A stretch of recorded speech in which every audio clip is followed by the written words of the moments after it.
पणवीयं जनितवर्णेमि चन्द्रमकलङ्कं गुणरयणभूषणोदयं जीवस्य वरुवणम् उच्चं नमो यन्तानं नमो सिद्धानं नमो आयनीयानं नमो वज्रायानं नमो लोई सवसानं। पंच परमेश्वरी भगवान की तपस्वी सम्राटाचार्य सन्मति सागर जी महाराज की चतुर्थ पटाधीश आचार्य भगवान सुनील सागर जी गुरुदेव की का सुदृढ़वती माता जी की संग की। कोई बहुत बड़ा वृक्ष हो और उसको अगर काटना हो तो एक बड़ी आरी ली जाती है ना, और दो तरफ से व्यक्ति एक इधर से खींचता है एक उधर से खींचता है, इधर से खींचो कि उधर से खींचो, काम हर समय क्या हो रहा है, कटता जा रहा है, वो कटता जा रहा है। एक हद तक उसे काटेंगे ना, फिर आगे और उसको पूरी तरह से काटने के लिए उससे छोटी आरी और पैने दांतों वाली चाहिए पड़ती है। फिर उतना करते करते और छोटी आरी और पैने और छोटे जो जिसके दांत होते वैसी वाली पैनी आरी चाहिए पड़ती है, और करते करते करते करते फिर वैसा समय आता है कि वो एक ही झटके में फिर टूट जाती है। तो इतना बड़ा वृक्ष एक झटके में नहीं टूटता है, उसको निरंतर हर समय काटना पड़ता है, और उसमें भी फिर पहले बड़ा काम होता है, फिर उससे और सूक्ष्म काम, फिर और छोटा काम, वहां तक पहुंचना पड़ता है कि वो एक झटके में खत्म हो या टूटे। बस यही काम समझो अपन मोहनीय कर्म के साथ, जो सबसे बड़ा बलवान कर्म है, उसके साथ इसी रूप से करना पड़ता है। चाहे दर्शन मोहनीय हो चाहे चारित्र मोहनीय, जब भी उसका क्षय करना है या उपशम करना है तो ये पहले बड़ी आरी, फिर उससे छोटी, फिर उससे छोटी, पर और काम बड़ा बड़ा होता जा रहा है, काम और अधिक अधिक होता जा रहा है। वैसे 3 करण परिणाम चाहिए पड़ते हैं जिससे मोहनीय कर्म का उपशम हो या क्षय हो। उस पर अपन ने बात की थी। अब जो अपन जिस अवस्था तक पहुंचे हैं वहाँ कोई 7वें गुणस्थान वर्ती मुनिराज श्रेणी आरोहण करने के लिए तत्पर है। तो अब उनको क्या काम करना है, तो दर्शन मोहनीय का उन्होंने काम कर लिया है। दर्शन मोहनीय का या तो उपशम करके चढ़ रहे हैं तो वो उपशम श्रेणी चढ़ेंगे, और अगर क्षय कर दिया है, उसकी सत्ता खत्म कर दी है, कोई शायद सम्यक दृष्टि मुनिराज है, तो वो उपशम श्रेणी चढ़ेगा या शपक श्रेणी चढ़ेगा। तो काम किस पर करना है अब, चारित्र मोहनीय की 21 प्रकृतियों पर। तो एंड पॉइंट क्या है, उनका पूर्ण रूप से उपशम करना यानी उदय का अभाव करना, या पूर्ण रूप से सत्ता से खत्म करना, क्षय करना। तो उस लेवल तक पहुंचने के लिए यहाँ जो आरी है वो क्या है, विशुद्धि, निरंतर हर समय प्रतिपल बढ़ती हुई विशुद्धि। करण यानी परिणाम। तो ये जो करण है ये बढ़ती हुई विशुद्धि के परिणाम है। इनको 3 अवस्थाओं में अपने अपने कार्य के अनुरूप बांट दिया गया है। बढ़ रही है विशुद्धि और काम लक्ष्य एक ही है, और वहां तक पहुंचने के 3 स्टेप्स है या 3 अवस्थाएं हैं, 3 स्टेजेस है। तो सबसे पहले जो काम होता है वो कौन सा है, अधःप्रवर्तकरण। सिर्फ अधःकरण भी कहते हैं या अधःप्रवर्तकरण, ये पहला। ये कहाँ हो रहा है, अभी जो बात कर रहे हैं तो 7वें गुणस्थान में। उसके बाद अपूर्वकरण, और तीसरे नंबर पर अनिवृत्तिकरण। तो इन शब्दों का अर्थ भी समझेंगे, उसमें क्या आपस में डिफरेंस है, क्या कौन से अवस्था में क्या अचीव करते जाते हैं, कहाँ तक पहुँचते, ये समझते हैं अपन। एक उदाहरण के द्वारा समझा रहे हैं। ये उदाहरण दिया नहीं होता है कहीं, अपने चिंतन से एक समझाने के लिए आप लोगों तक परोस रहे हैं। जैसे कल अपन ने बात की थी कि कोई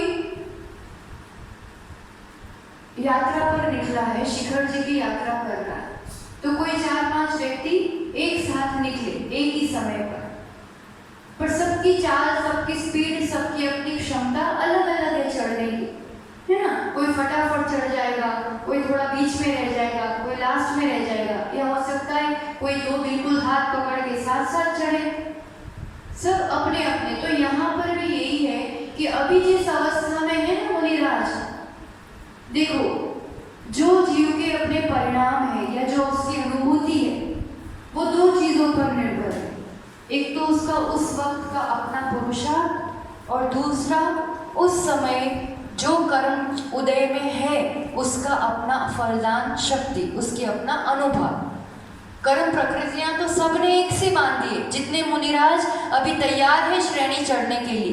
कर्म प्रकृतियां तो सबकी एक है, काम भी सबको एक ही करना है, पर सभी की जो प्रकृतियां उदय में आ रही है ना, अभी शय्या उपशम नहीं हुआ है, अभी तो उदय में है, जैसे संज्वलन 9 बशाएं और बाकी को दबा के रखा है। तो इन सबका अनुभव शक्ति अलग अलग है, अवस्था एक है, गुणस्थान एक ही है, पर परिणाम एक से नहीं है, विशुद्धि एक सी नहीं है। जिस भी गुणस्थान की बात करो, अपन चौथे पांचवे छठे में जहाँ गए, करोड़ों जीव के अपन ने देखे कि एक ही गुणस्थान में है, असंख्यात तिर्यंश पांचवे में है, अपन सब पांचवे में है, तो पर सबके परिणाम विशुद्धि अलग अलग होती है। एक एक गुणस्थान में असंख्यात लोक प्रमाण परिणामों की रेंज या डिफरेंस या टाइप्स होती है, इतने सारे परिणाम हो सकते हैं।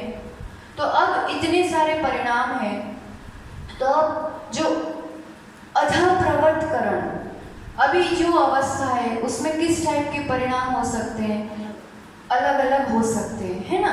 एक समान भी हो सकते हैं, अलग अलग भी हो सकते हैं। तो इसमें दो तरह से समझना है। एक जो जैसे कि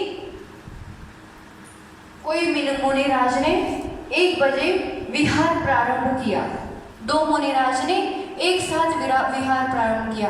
अभी अपन 4 समय की अपेक्षा देख रहे हैं। तो पहले समय में जैसे उन्होंने श्रेणी आरोहण शुरू किया, तो यहाँ ये बात समझो पहले कि जितने भी परिणाम है, मान लो अधप्रवर्त समय के, है ना, तो अधप्रवर्त कितनी देर रहेगा, अंतर्मुहूर्त, उसका टाइम अंतर्मुहूर्त है। तो उसके जितने समय हैं, ठीक है ना, वो एक एक समय में वो टोटल परिणाम बट जाते हैं। पहले समय में कुछ नंबर ऑफ परिणाम होंगे, उससे दूसरे समय में कुछ अधिक होंगे पर दूसरे परिणाम होंगे, ऐसे जैसे 25-25 के ग्रुप में बढ़ गए, पर पहले समय से दूसरे की विशुद्धि अधिक होगी, अनंत गुनी ज्यादा, तीसरे की नंबर ऑफ परिणाम भी ज्यादा होंगे, संख्या भी ज्यादा, विशुद्धि भी ज्यादा। चौथे समय में कुछ अलग ही परिणाम, विशुद्धि भी ज्यादा, संख्या भी ज्यादा, ऐसे टोटल परिणाम अपनी विशुद्धि की रेंज के हिसाब से, डिग्री के हिसाब से एक एक समय में बढ़ जाते हैं। यानी पहले समय में कोई पहुंच सकता है तो अधिक से अधिक 25 सीढ़ी चढ़ेगा, 50 सीढ़ी चढ़ेगा, उससे ज्यादा नहीं चढ़ पाएगा, 50 तक। अब हो सकता है पहले वाला 5 सीढ़ी पहुंचाए, दूसरे वाला 40 सीढ़ी चढ़ गया, पर 50 से ऊपर तो नहीं जा सकता।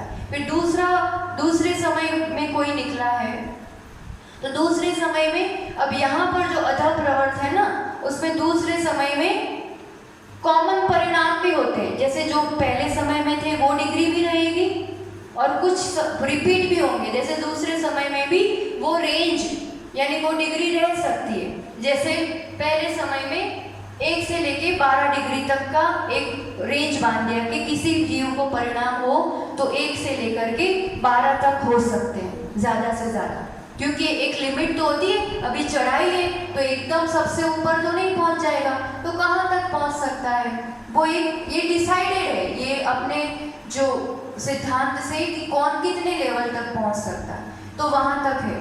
अब दूसरे समय में कोई पहुंच सकता है तो कहाँ तक पहुंचेगा, तो मान लो 19 तक, 20 तक पहुंच पाएगा। तो दूसरे समय वाले के 5 से लेकर के 19 तक कुछ पहले समय वाले परिणाम भी हो सकते हैं और फिर कुछ विशेष नए भी होंगे, कुछ पुराने भी कुछ नए भी, ऐसे करके दूसरे समय के परिणामों में बंटवारा हुआ। अब तीसरे समय में विशुद्धि बढ़ रही है, कुछ नए परिणाम भी होंगे, कुछ अधिक भी होंगे, पर कुछ पुराने वाले भी शामिल होंगे।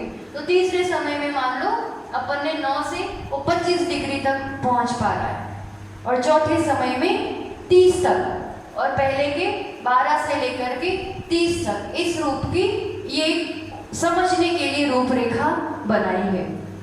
अब पहले समय में कोई 2 मुनिराज ने चढ़ना जस्ट प्रारंभ किया, एग्जैक्ट 1 बजे 2 मुनिराज, ठीक। तो पहले समय में पहले मुनिराज जो है ना वो यहीं तक पहुंचे 2 डिग्री तक, फिर दूसरे समय में 5 डिग्री तक पहुंचे, तीसरे समय में 10 डिग्री तक और चौथे समय में 12 डिग्री तक वो पहुंच पाए। ये चौथे समय का स्टेटस है कि पहले मुनिराज कहाँ है अभी 12 डिग्री तक, और दूसरे मुनिराज ने उसी समय शुरू किया, पर उनकी विशुद्धि और उनका पुरुषार्थ कुछ ऐसा रहा कि पहले में तो सीधे ही 10 तक पहुंच गए, दूसरे में 17 तक, तीसरे में मान लो 22 तक और चौथे में समय में 28 तक वो डिग्री तक पहुंच गए। एक ही समय में शुरू किया है पर दोनों की पहुंच या विशुद्धि अलग अलग है। तो क्या कहलाएगा ये मुनिराज कैसे कहलाएंगे? एक समयवर्ती। एक ही समय में शुरू किया ना, तो इसके लिए शब्द आता है एक समयवर्ती। तो एक समयवर्ती यहाँ पर विशुद्धि भिन्न भिन्न है, अलग अलग है, ठीक है। अब अपन दूसरे समय का देख रहे, 1 मिनट बाद ही कोई दूसरे एक मुनिराज ने श्रेणी आरोहण किया। अब उसने अपना पुरुषार्थ जगाया, तो उन्होंने स्टार्ट किया। अब ये तो 1 मिनट बाद है, पर ये भी जब पहला समय होगा तो मैक्सिमम 12 तक पहुंच सकते हैं, ठीक है। अब दूसरे समय में जाएंगे तो यहाँ तक पहुंच पाएंगे, तो यहाँ पहुंचे, फिर यहाँ मान लो 17 तक पहुंचे, और अब इस मुनिराज का चौथा समय, ठीक है ना, और इसने तो 1 मिनट बाद शुरू किया है ना, तो ये जहाँ यहाँ तक पहुंच गए और पहले मुनिराज यहीं तक पहुंचे थे, तो इनकी 1 मिनट बाद गिनेंगे अपन, तो वो कहाँ तक पहुंच सकते हैं? मैक्सिमम यहाँ तक, क्योंकि यहाँ कैसे पहुंचेंगे? अभी 1 मिनट बाद शुरू किया है ना, तो अपन समय सेम ले रहे हैं कि मान लो कि 1 मिनट और 1:04 पे सबका स्टेटस क्या है, कौन कहाँ तक पहुंच पाया है। तो ये तो यहाँ तक पहुंच गए, ये उन्होंने 1 मिनट बाद शुरू किया है, तो यहाँ और तीसरे मुनिराज कहाँ पहुंच गए? अभी मान लो 22 डिग्री पर, 20 डिग्री पर पहुंचे, ठीक है। तो अब इसमें इनका अगर देखेंगे तो इनके पहले जो मुनिराज निकले थे वो तो अभी यहीं तक पहुंचे हैं, और ये इनसे आगे निकल गए, हुआ कि नहीं? तो ये इनसे आगे निकल गए, तो यहाँ पर ऐसा भी हो सकता है कि कोई बाद में निकला है और पहले वाले से वो आगे भी निकल जाए। ये सारी संभावनाएं ये अदर प्रवर्तकरण में हो सकती। अब कोई दूसरे 1:02 पर दूसरे 2 मुनिराज निकले, है ना, चौथा और 5वें मुनिराज निकले। अब इनका क्या है ना, दोनों साथ साथ, अब 2 मिनट बाद निकले हैं तो 1 मिनट में यहाँ तक पहुंचे, दूसरे में यहाँ तक, दोनों साथ साथ चल रहे हैं।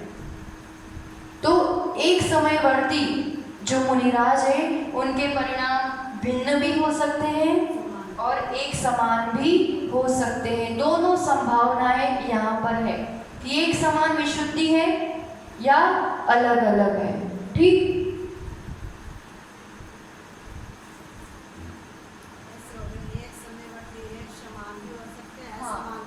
भिन्न भी हो सकते हैं और समान भी हो सकते हैं।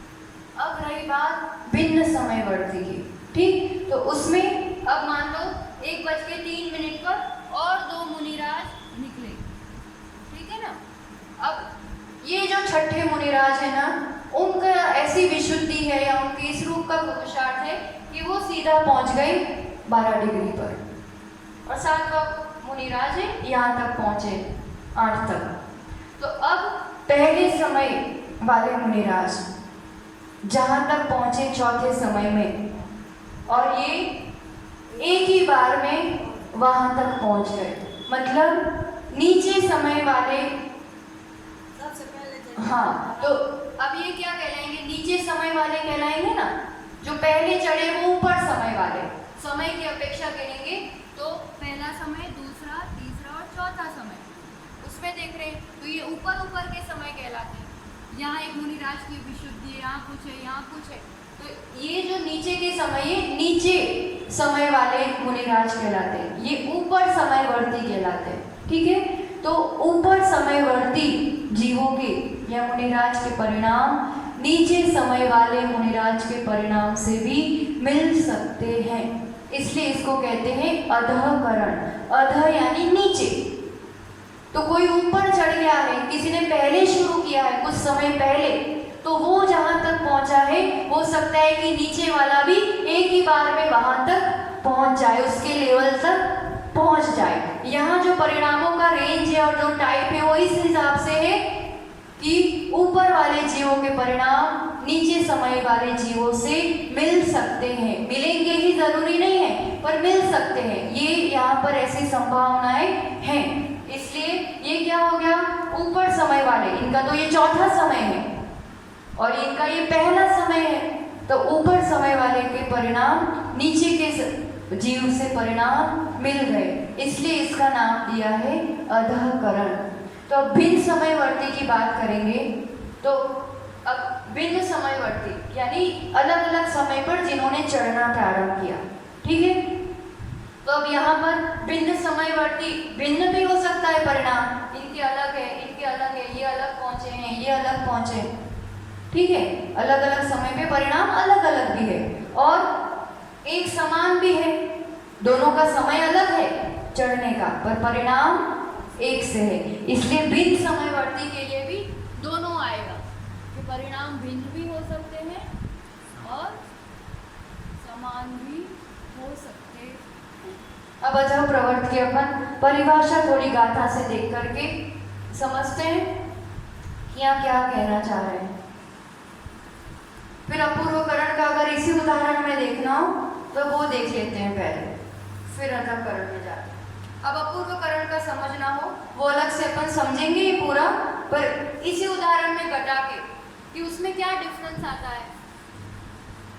अधः प्रवर्त डेफिनेशन ध्यान आई, ऊपर समय वाले जीवों के परिणाम नीचे अधः के समय वाले जीवों से परिणाम मिल सकते हैं। अब अपूर्वकरण, अपूर्व मतलब अपूर्व, पहले नहीं हुए हैं कभी भी वैसे परिणाम, आज तक उस जीव को ऐसे परिणाम नहीं हुए हैं और हर समय अपूर्व अपूर्व होते जाएंगे। अभी जो है उससे अगले समय के परिणाम बहुत अधिक होंगे और अलग ही होंगे, फिर उससे तीसरे समय के परिणाम अधिक विशुद्ध होंगे और एकदम अपूर्व होंगे, पहले वाले से मिलेंगे नहीं। जैसे यहाँ इस समय के परिणाम, हाँ भिन्न समय भी लिखा देंगे हम ये सब पूरा, फिर तीनों करण का एक साथ ही चार्ट बना के लिखा देंगे। अभी समझ लें क्योंकि नया विषय है, तो जितना समझ लेंगे फिर लिखा देंगे एक साथ।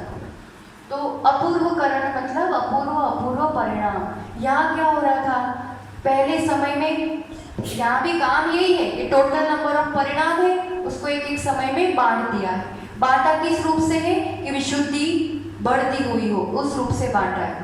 पर यहाँ जो पहले समय में परिणाम है और दूसरे समय में है, कुछ कॉमन भी है, कुछ बड़े भी है परिणाम, कुछ विशुद्धि बड़ी भी है, कुछ नंबर बड़ा भी है, संख्या विशुद्धि भी बड़ी है, पर कुछ कॉमन भी है ना। यहाँ ऐसा नहीं होगा। अपूर्व मतलब पहले समय और दूसरे समय के भिन्न परिणाम होंगे, परिणाम ही अलग होंगे। जो रेंज पहले समय में कोई पहुंच सकता है, मान लो यहाँ अपन 30 तक तो पहुंच गए, ठीक है ना। अब अपूर्वकरण से इससे बढ़ती हुई विशुद्धि होगी 100%। तो अब वो उसने जो चेंज किया ना, अब मान लो इसका पहला समय है, तो पहले समय में कितने कैसे परिणाम हो सकते हैं, मान लो 41 से 50 तक है ना, 41 से 50 तक होंगे। तो दूसरे समय में अब ये परिणाम नहीं हो सकते, नए ही होंगे 51 से लेकर।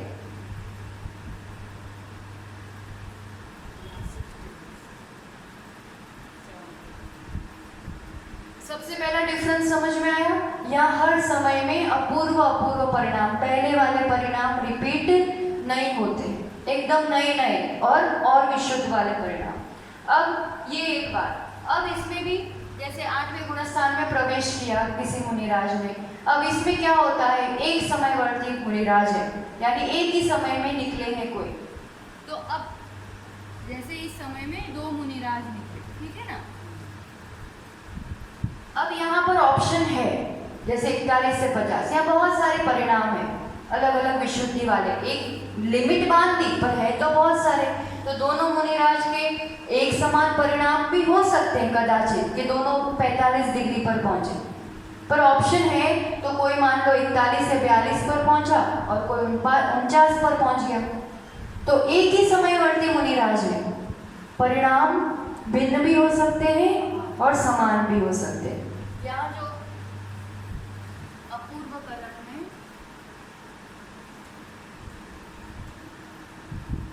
भिन्न समयवर्ती लेंगे, है ना। अभी एक लिया ना अपन ने, एक समय, यानी एक साथ जिन्होंने चढ़ना प्रारंभ किया तो उनके भिन्न भी हो सकते हैं और समान भी हो सकते हैं, ठीक है ना। दोनों मुनिराज, एक कोई यहाँ पहुँचा है और एक कोई यहाँ पहुँचा है। चौथे समय में मान लो एक यहाँ पहुँचा है और एक यहाँ पहुँचा है, इतनी डिग्री पर और एक इतनी डिग्री पर, अलग अलग विशुद्धि के साथ चल रहे हैं, पहुंचेंगे इतने रेंज के बीच में 71 से 80 तक, पर भिन्न भिन्न है। और हो सकता है दूसरे समय में कोई मुनिराज निकले यहाँ पर तीसरे, ठीक है। तो अब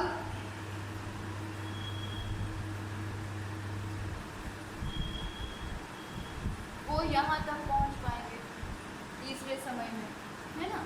1 मिनट बाद निकले हैं ये, तो इनकी ये यहाँ तक पहुँचेंगे, तब तक ये तो इसी रेंज तक पहुँच पाएंगे, यहीं तक पहुँच पाएंगे। मान लो यहाँ पहुँचे तो भिन्न समयवर्ती, ठीक है ना। एक पहले निकल गया है और अब वो बाद में निकल रहा है, तो अब यहाँ पर किसी भी रूप से वो पहले वाले तक पहुँच पाए या उससे आगे बढ़ पाए, ऐसा हो ही नहीं सकता, क्योंकि यहाँ परिणाम ही अलग अलग है ना। वो यहाँ तक पहुँचेगा तो आगे बाद में निकलने वाला यहाँ तक पहुँचेगा, उसके बाद में निकलने वाला यहाँ तक पहुँचेगा, तो वो पहले निकले हुए वाले के समान कभी भी नहीं हो सकता है। भिन्न समयवर्ती जो भी होंगे उनके परिणाम अपनी अपनी जगह भिन्न ही होंगे, है ना। पहला यहाँ पहुंचा, दूसरा यहाँ पहुंचा, पर तीसरा तो कुछ भी करके यहीं तक पहुंच पाए। वो यहाँ पहुंच सकता है, यहाँ तक नहीं पहुंच सकता है ना। तो भिन्न समयवर्ती जो अलग अलग समय पे निकले हैं तो उनके परिणाम अपने हिसाब से एक दूसरों की अपेक्षा, कोई पहले वाला है, मान लो कोई नीचे वाला है ना, तो नीचे वाले से भी ऊपर वाले से भी कभी भी मिल नहीं सकते हैं। तो हाँ, भिन्न ही होंगे, ये इस अपूर्वकरण की विशेषता है। भिन्न समयवर्ती के परिणाम भिन्न ही होंगे।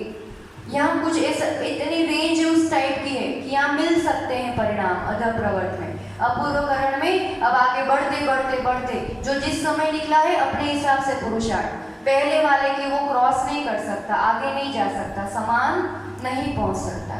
हर समय में बढ़ते हुए अपूर्व अपूर्व परिणाम, ये हो गया अपूर्वकरण।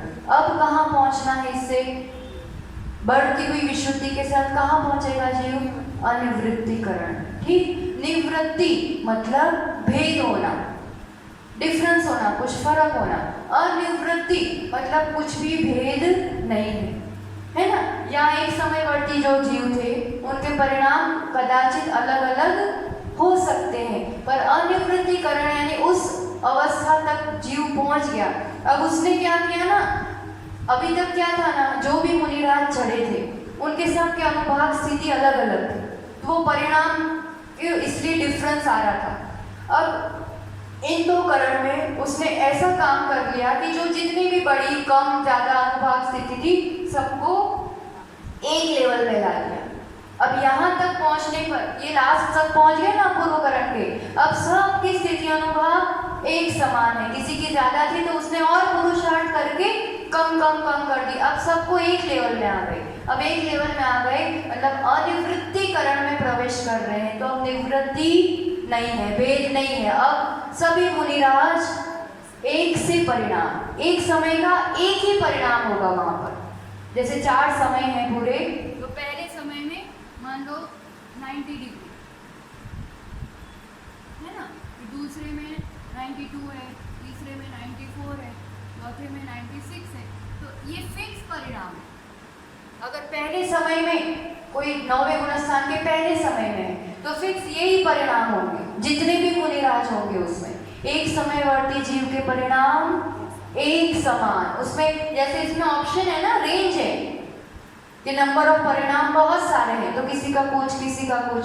अब यहाँ ऐसा नहीं है, एक समय का एक फिक्स परिणाम, इसलिए उस समय में अगर कोई मुनिराज है तो उसका वही परिणाम होगा, चाहे 1 चढ़ो 10 चढ़ो 50 चढ़ो।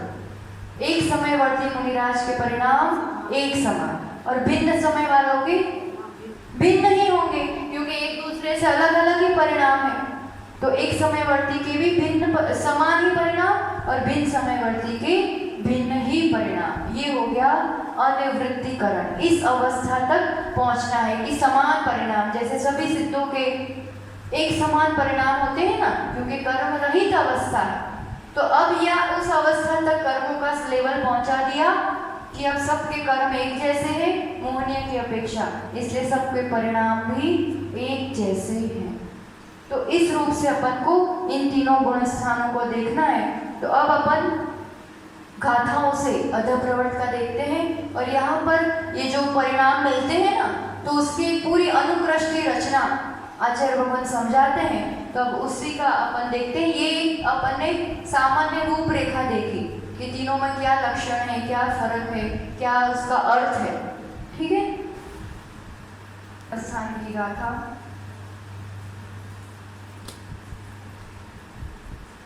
सातिशय अधप्रवर्तकरण। तो पहले अपन ने कल जो गाथा देखी थी उसमें कहा था कि 3 करण करते हुए कोई भी जीव चारित्र होने की एक प्रकृति का उपशम करेगा या क्षय करेगा 3 करण के द्वारा। तो उसमें सबसे पहला करण कौन सा है? अधप्रवर्त। तो उसकी डेफिनेशन दे रहे हैं यहाँ पर 2 गाथाओं में 48 और 49। कह रहे हैं जम्हा उव्रिम भावा हिट्टिम भावे ही सरिसगा होन्ति तम्हा पड़मं कर्णम अधापवर्तोत्तिने डिठम। क्या कहा? जम्हा उव्रिम भावा, ऊपर के भाव, हिट्टिम भावे, हिट्टिम यानी नीचे के भावों से सरिसगा मिलते हैं, वो क्या है? पड़मं कर्णम यानी पहला करण, अधप्रवर्त करण। तो जिस करण में किसी जीव के ऊपर के समय संबंधी जो परिणाम है वो अन्य जीव के नीचे के समय संबंधी परिणामों से सदृश ये समान होते हैं, उस करण को अधप्रवर्त करण कहते हैं। लिखना हो तो लिख लो। अधप्रवर्त की यहाँ परिभाषा कह रहे हैं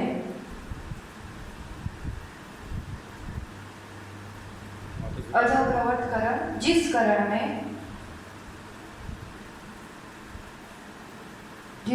में किसी जीव के ऊपर के समय संबंधी परिणाम, जैसे यहाँ देखा था ना, ऊपर के समय में जितने परिणाम होते हैं, ऊपर के समय संबंधी जो परिणाम है वह अन्य जीव के नीचे के समय संबंधी परिणाम, नीचे के समय संबंधी परिणाम समान होते हैं, उस करण को अधकरण कहा गया है। अध नीचे वाले परिणाम और ऊपर वाले परिणाम जीवों के मिल जाते हैं। दूसरी गाथा में कह रहे हैं अंतोमोत्तमेतो तौकालो होनि तत्थ परिणामा लोगाणमसख्खमिदा उव्रिम वरिम सरिसवट्ठी गया। उसका काल कितना है? अंतोमुहूर्त काल, अंतर्मुहूर्त काल है, छोटा अंतर्मुहूर्त। ठीक है, अब इसका जो काल है और परिणाम कितने हैं? तो कह रहे हैं लोगाण असंख्यमिदा, संख्यात लोक प्रमाण परिणाम है। ये अधप्रवर्त के परिणाम कितने हैं? असंख्यात लोक प्रमाण। और काल कितना है? अंतर्मुहूर्त। तो एक समय में ये पूरे नंबर ऑफ परिणाम बढ़ जाएंगे। अपने विशुद्धि के हिसाब से। असंख्यात लोक प्रमाण, और उसका काल है अंतर्गुण। और एक शब्द यहाँ पर लिया है उरी वरिम सरीवट्टी गया, ऊपर ऊपर के समय में क्या होता है, एक समान वृद्धि होती है। जैसे पहले समय में जितने परिणाम हुए उससे दूसरे समय में ज़्यादा होंगे, तो जितने ज़्यादा है उतने ही ज़्यादा तीसरे समय में होंगे, उतने ही ज़्यादा चौथे समय में। एक समान वृद्धि होती है हर एक समय में। जो परिणाम और विशुद्धि की वृद्धि होती है तो परिणामों की संख्या एक समान वृद्धि को प्राप्त होती है। तो इसलिए यहाँ पर जो नीचे के समय संबंधी परिणामों की समानता यहाँ पर हो सकती है। तो ऊपर जैसे विशुद्धि या संख्या है ऊपर के समय में, वही विशुद्धि और संख्या नीचे के समय में हो सकती है। तो इसको क्या नाम दिया है आचार्यों ने, अनुकृष्टि रचना। यहाँ पर उन परिणामों की पूरी अनुकृष्टि रचना होती है। कुछ अलग सा विषय है, पर इस करण की बात जहाँ पर भी आएगी वहाँ उन ग्रंथों में ये विषय आता ही है। तो अपन थोड़ा सा अपन भी समझने का प्रयास करते हैं। ये थोड़ा गणित से पूरा टेबल बनाएंगे उसका। तो अपन पहले टेबल बना देते हैं, फिर उसको गणित से लाते हैं, तो समझ में आएगा कि क्या करना चाह रहे हैं। एक अनुसंध दृष्टि से, क्योंकि असंख्यात लोक प्रमाण है तो उससे उसको तो कैसे समझेंगे, पर उसको समझने के लिए एक अंक से समझाया है कि इस रूप से होता है, फिर वो उसमें घटा देना। तो यहाँ पर जैसे टोटल परिणाम तो असंख्यात लोक प्रमाण है, पर यहाँ आचार्य भगवान ने एक अंक संख्या मानी है कि अपन मान लो कि 3072 परिणाम है टोटल, है ना, मानने के लिए। और वैसे तो समय अंतर्मूर्त है तो असंख्यात समय भी असंख्यात होंगे, तो यहाँ पर माना कि 16 समय है। तो अब 16 समय में इन परिणामों को पूरा इस रूप से बांटना है कि नीचे वाले ऊपर वाले कहाँ तक मिल पाते हैं, कैसे मिल पाते हैं, क्योंकि बहुत ऊपर वाले सबसे नीचे वाले से नहीं मिल सकते। कहाँ तक मिलेंगे उसकी भी एक सीमा होती है। जैसे कोई 5 मिनट 10 मिनट बाद निकला है तो वो कदाचित मिल जाएगा, पर कोई आधे घंटे बाद निकला है तो वो कोई पहले वाले से नहीं पहुंच पाएगा। तो उसकी भी एक सीमा है कि कौन से समय तक पहुंच सकते हैं, कहाँ तक सदृशता पाई जाती है। तो इसी को अनुकृष्टि कहा है कि जहाँ तक समानता पाई जाती है ना, इसलिए इसको नाम इस रूप से दिया गया है। अपन पहले टेबल थोड़ा सा बनाते हैं थोड़े समय। अब यहाँ पर पूरा गणित से एक एक समय का परिणाम निकालेंगे और किस रूप से पूरी ये अनुकृष्टि रचना का अपन पूरा उदाहरण समझ रहे हैं। पूरा सर्वधन माना है परिणाम, टोटल नंबर ऑफ परिणाम 3072 है ना परिणाम, उसको कहेंगे सर्वधन, मतलब जो पूरा धन टोटल परिणाम है वो 3072। और गच्छ या समय, गच्छ लंबाई, तो टोटल समय कितने माने हैं 16 समय। अब संख्या की संख्या मानी है 3 यहाँ पर, क्योंकि अपन को सबसे पहले क्या निकालेंगे अपन यहाँ पर, ये सब फॉर्मूलाज जीवकांड में और दूसरे भी 3-4 ग्रंथों में इस रूप से षटखंड आगम में सब में आते हैं। हम यहाँ सीधी फॉर्मूला, वो जो उसके संस्कृत सूत्र हैं पूरे, मतलब एक सूत्र आता है फिर उससे पूरी फॉर्मूला निकाली जाती है, तो वो सब उतना पूरा नहीं बता रहे हैं, सीधी फॉर्मूला लगा करके आपको बता रहे हैं। सबसे पहले क्या निकालेंगे, देखो ये समय है 1 से 16 तक। तो अब ये 3072 परिणाम को, पहले समय को कुछ परिणाम मिलेंगे उसमें से, है ना, दूसरे समय में कुछ मिलेंगे, तो वृद्धि खूब मिले, मतलब इससे ज़्यादा होंगे दूसरे समय में, तीसरे में उससे ज़्यादा होंगे। तो कितने कितने ज़्यादा हैं, तो समान रूप से ज़्यादा है। ये अभी अपन ने कहा था, मैं देखा था, सदृश रूप से बढ़ते हैं। तो समान रूप से कोई क्रम, कोई संख्या बढ़ती है तो उसे अपन चय कहते हैं। निश्चय रचना में भी ये शब्द देखा था अपन ने, वहाँ घटता था समान रूप से घटे या बढ़े, उसको चय शब्द कहते हैं। तो सबसे पहले अपन वो संख्या लाएंगे कि कितने कितने परिणाम हर समय में बढ़ेंगे। तो चय का फॉर्मूला है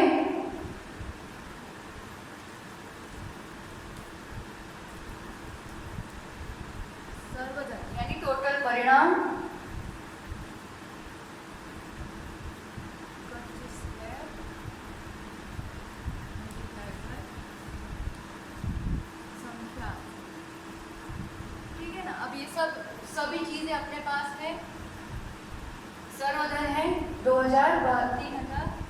72 गज है 16, 16 इंटू 16 इंटू संख्या है 3।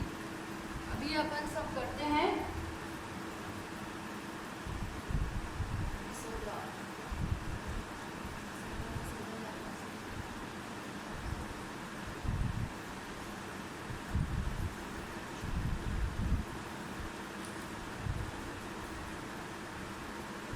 इसको सॉल्व करके देखना।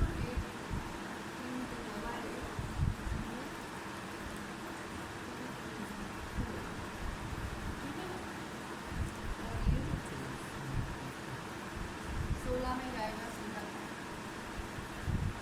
102।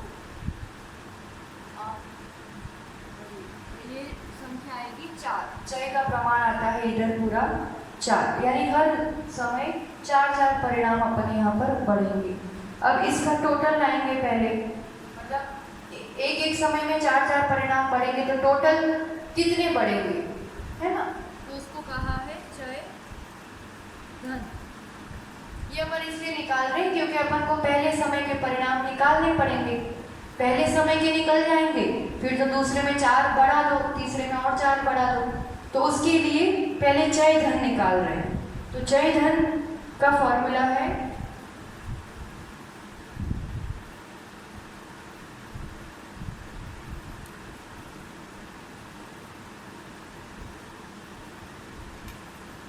चय कितनी बार बढ़ेगा, जितने समय होंगे गज होगा उस हिसाब से तो उतनी बार बढ़ना है। तो गज माइनस 1/2 मल्टीप्लाइड बाय गज मल्टीप्लाइड बाय चय। तो यहाँ करेंगे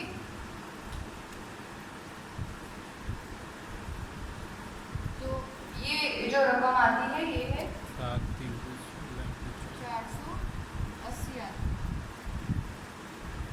क्योंकि ये क्या हो जाएगा 15/2 16 इंटू 4, तो ये तो जाएगा, ये 2 हो जाएगा, 32 इंटू 15 हो जाएगा, तो ये आ जाता है 480। ये चय धन का प्रमाण आया 480। अब अपन को क्या लाना है, पहले समय के परिणाम, ठीक है ना। तो उसका नाम क्या दिया है, आदि, यानी पहले समय के टोटल परिणाम या धन शब्द से परिणाम लेना है, ठीक है। आदि धन यानी पहले समय के टोटल नंबर ऑफ परिणाम, ठीक। तो उसको लाने के लिए यहाँ पर आचार्य भगवान कह रहे हैं टोटल जो परिणाम है सर्वदर, उसमें से माइनस करो चय धन जो बढ़ा हुआ है, बढ़ा है उसको माइनस करो और उसको गज से डिवाइड करो। सीधी बात है ना। जो टोटल है उसमें से जितने वृद्धि वाला है वो कम कर दिया और गज से डिवाइड कर दिया, तो 3072 माइनस 480 डिवाइडेड बाय 16। तो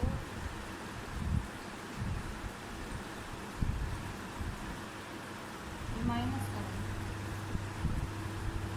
तो 2 में से 0 जाएंगे 2, 7 में से 8 जाएंगे, माइनस किया है माइनस 17 में 9 2 और 7, 17 में से 8 जाएंगे ना 9, ये भी 9 हो जाएगा, 9 में से 2 हो जाएगा 5 2 3 2 3 5 9 2 2 नहीं होगा माता जी, हाँ 2 नहीं होगा, 2 5 2 5 9 2 डिवाइड बाय 16 आएगा। तो ये जो पूरी राशि आती है ये आती है 162। 162।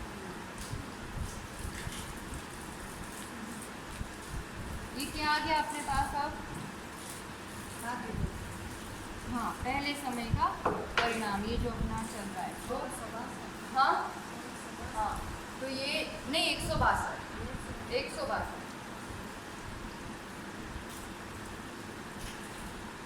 टोटल तो परिणाम ही 3072 है। तो पहले समय में, अब देखो पहले समय में टोटल परिणाम कितने हुए 162। ये जो कॉलम बना है ये परिणाम का है, ये समय है 1 से 16, ये टोटल परिणाम जो है ना, ये कुल परिणाम इस समय में। तो पहले समय में 162। दूसरे में कितने होंगे? 4 ज़्यादा। अब चय चय ज़्यादा करते जाना है, ठीक है। तो चय कितना निकाला अपन ने यहाँ पर? 4। तो अब दूसरे समय में कितने हो जाएंगे? 166, 166। तीसरे में 170, 170, फिर 174, 178, 182, 86, 86, 190, ऐसे आगे आगे। और लास्ट में कितना आएगा? 16वें समय में 222 आता है, ठीक है। ऐसे करते जाना, इस स्थान के अभाव में हम पूरा नहीं बता रहे। तो 16 तक निकालेंगे तो 222, यानी पहले समय में कुल 162 तरह के परिणाम अपनी अपनी विशुद्धि के साथ हो सकते हैं, ठीक है। इस रूप से ये बटा। अब यहाँ पर जो समझना है अनुकृष्टि रचना में, अब ये जो 162 परिणाम है ना, ये भी खंड में बंटते हैं। ये अपने एक खंड में बंटते हैं। तो अब ये जैसे टोटल 162 परिणाम है ना, तो 4 खंड में बटेंगे यहाँ पर। अब 4 खंड में क्यों बटेंगे? क्योंकि अपन जो यहाँ पर ले रहे हैं ना, हम वो बता देंगे। पहले अपन ये रफ कर दिया हमने।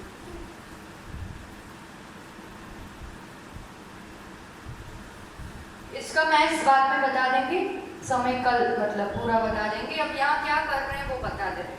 अब 162 परिणाम लाए पहले समय में, तो इसको किस रूप से बांटा है?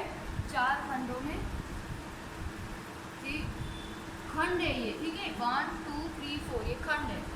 तो ऐसे बढ़ते चले से टोटल जो 162 परिणाम है ना, वो इस रूप से बांट दिए कि समय वही है पर 4 खंड में बांटे। तो मान लो ये जो होगा ना, ये 1 to 39 होगा। ये नंबर ऑफ परिणाम है, ठीक है, संख्या है ये। तो 1 से 39 तक। अब यहाँ कहाँ से स्टार्ट होगा? 40 से 40 नंबर पर 40 परिणाम लेना, तो कितने हो जाएंगे? 79 तक, ठीक है। यहाँ 80 से 41 परिणाम लेना है, तो 120 तक। और यहाँ 121 से 162 टोटल है, तो वहाँ तक। अब दूसरे समय को भी ये टोटल परिणाम 166 है। तो ये जो 166 परिणाम है ना, अब इनको भी बांटा। तो अब यहाँ शुरू होगा 41, यहाँ जो होगा ये कैसे आ रहा है अपन कल गणित देखेंगे। 41,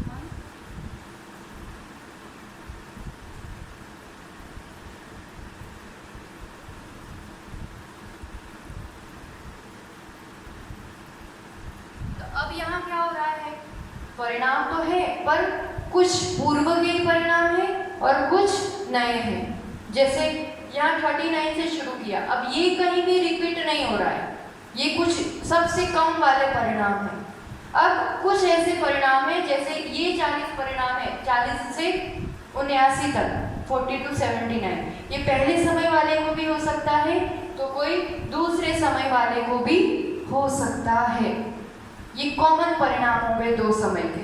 अब 42 वाला देखो, तो पहले समय का वो अंतिम खंड।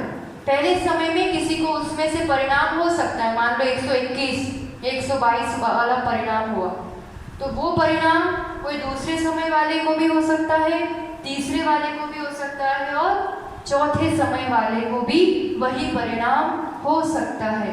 तो ऊपर समय वाले जीवों के परिणाम नीचे समय वाले जीवों के परिणाम से मिलते हैं। ये यहाँ पर पूरा इस रूप से बताना चाह रहे हैं। फिर आगे भी इसी रूप से, अब आगे जो जाएंगे ना अपन, तो यहाँ 43 से ऐसे शुरू होगा, 44, 45, 46, यहाँ 44 से शुरू होगा। तो अब ये परिणाम कहाँ तक मिल रहे हैं? यहाँ भी मिल रहे हैं, यहाँ तक मिल रहे हैं। इसके आगे मिल रहे हैं क्या? पहले समय का परिणाम कहाँ तक मिल रहा है? अधिक से अधिक चौथे समय तक, उसके आगे नहीं मिल रहा है। तो ये कहलाता है एक निर्वर्गणा कांडक। एक कांडक, वर्गणा यानी समान समय, तो एक जहाँ तक समानता या सदृशता पाई जाती है वो एक कांडक कहलाता है। तो ऊपर जितने समय तक समानता पाई जा सकती है उतने खंडों में एक समय के परिणाम बांट देते हैं। है ना, यहाँ चौथे समय तक मिल रहा है ना, इसलिए यहाँ 4 खंड में वो परिणाम बांटे।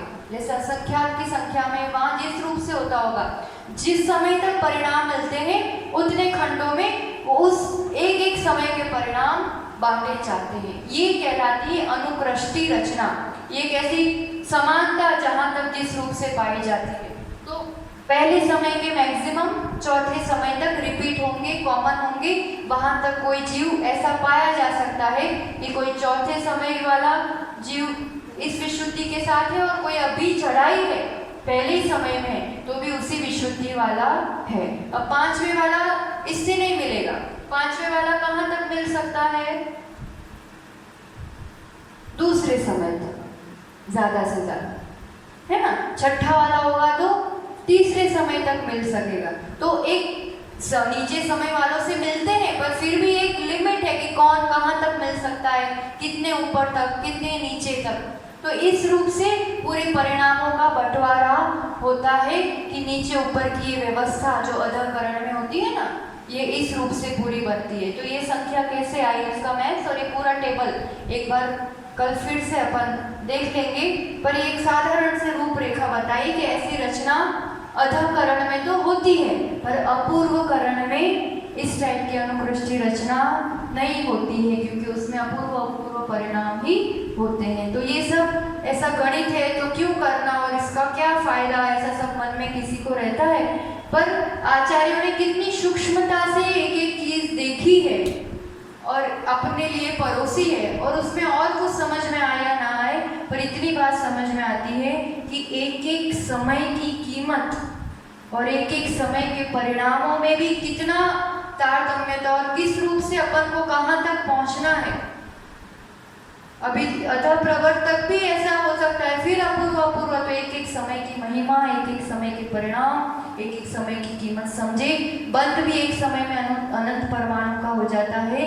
तो ये अवस्था में पहुंच जाएंगे तो क्षय भी फटाफट अपन कार्य भी देखेंगे। अतः प्रवर में कौन से कार्य होते हैं, फिर अपूर्वकरण में कौन से कार्य होते हैं। ये तो परिणामों की रचना देखी, पर इन परिणामों के बल पे काम कौन से होते हैं, मेन तो कार्य है। और वो कार्य भी होते हैं तो मुनिराज को कोई कार्य करने नहीं बैठे हैं, वो तो अपनी आत्म स्थिरता में, अपने ध्यान में बैठे हैं और अंदर ये कार्य अपने आप होते चले जाते हैं। इसलिए कुल मिला के पूरा खेल परिणामों का है। उसी के आधार पर संसार का बंधन है, तो उसी के आधार पर संसार से मुक्ति का, मोह से मोक्ष की यात्रा भी तय होती है। तो अपन अपने परिणामों को संभाले इसी भावना के साथ। जय बोलो आचार्य भगवान सुनील सागर जी गुरुदेव की जय। जिनवाणी के ज्ञान से सूझे लोकालोक, सो वाणी मस्तक नमो सदा देता हूँ दो। हे जिनवाणी भारती तो जपू दिन रैन, जो तेरा शरणागरी सो पावे सुख जय। नौबार नमः।